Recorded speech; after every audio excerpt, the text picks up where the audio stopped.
আমরা তো জিতে চলে এলাম। কই হুমায়ুনের উপর তো নির্ভর করতে হয়নি। তাই আগুন নিয়ে খেলছে কি করছে, আর উনি কিরকম বেগুন নিয়ে খেলাটা করেন সেটা আমরা দেখব। You're watching News India 1. Stay informed. Stay ahead. নিশ্চয়ই তার মানে অপরাধ করেছেন, যার জন্য আত্মসমর্পণ আসে। যে অপরাধ করেনি তার তো কোনো ভয় নেই, তাই না? যার ভয় নেই সে নিশ্চয়ই আত্মসমর্পণ করতে যাবেন না। এরা প্রত্যেকে অপরাধের পাহাড় করেছে, আর আমাদের সবে কাজ শুরু করা হয়েছে। ভারতীয় জনতা পার্টির মুখ্যমন্ত্রী শ্রী শুভেন্দু অধিকারী মহাশয় তার কাজের এই কয়েকদিনের মধ্যে সবে এই হিমশৈলের চূড়া যা দেখতে পাচ্ছেন, গভীরে যখন যাবে তখন দেখবেন আর কাকে কাকে টেনে তোলেন আমাদের মুখ্যমন্ত্রী। আগের মুখ্যমন্ত্রী তা তো একেবারে নিজেদের প্রয়োজনে, তারা প্রকৃতপক্ষে নিজেদের প্রয়োজনে প্রশাসনকে দিনের পর দিন ব্যবহার করেছেন, মানুষের প্রয়োজনে নয়। তাই মানুষ ছুঁড়ে ফেলে দিয়েছে, সুযোগ পেয়েছে ছুঁড়ে ফেলে দিয়েছে।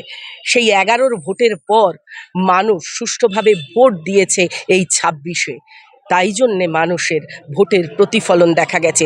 আক্রোশ জমেছিল, ধীরে ধীরে পুঞ্জীভূত হয়েছিল রাগ ঘৃণা, আর তার প্রকাশ এই রেজাল্ট। আর মানুষ এটা চেয়েছে এবারে সুবিচার পাবে। অভয়া থেকে শুরু করে প্রত্যেকটা ক্ষেত্রে সুবিচার হবে, সুশাসন প্রতিষ্ঠিত হয়েছে। এখানে আইনের শাসন আছে, জনগণের জন্য জনগণের শাসন আছে। গণদেবতা যা চাইবে তাই হবে, তার বাইরে কিচ্ছু হওয়ার নেই। তাই জনগণ দুহাত তুলে আশীর্বাদ করছে। এইগুলোই তো দেখাচ্ছিল। এইবার কেঁচো খুঁড়তে সাপ কেউটে, কেঁচো খুঁড়তে কেউটে বেরোচ্ছে। এরা অপরাধের পর অপরাধ করে গেছে। আর এত কনফিডেন্স পেয়েছিল কেন জানেন? এরা ভেবে নিয়েছিল পশ্চিমবঙ্গে বোধহয় তৃণমূল সরকার চিরস্থায়ী বন্দোবস্ত করেছে, তারা আর কোনো দিন যাবে না, তাদের কালা চিঠ্ঠার কোনো দিন খোলা হবে না। কিন্তু এটাও বোধহয় হয় না, কোনো দিন হয় না।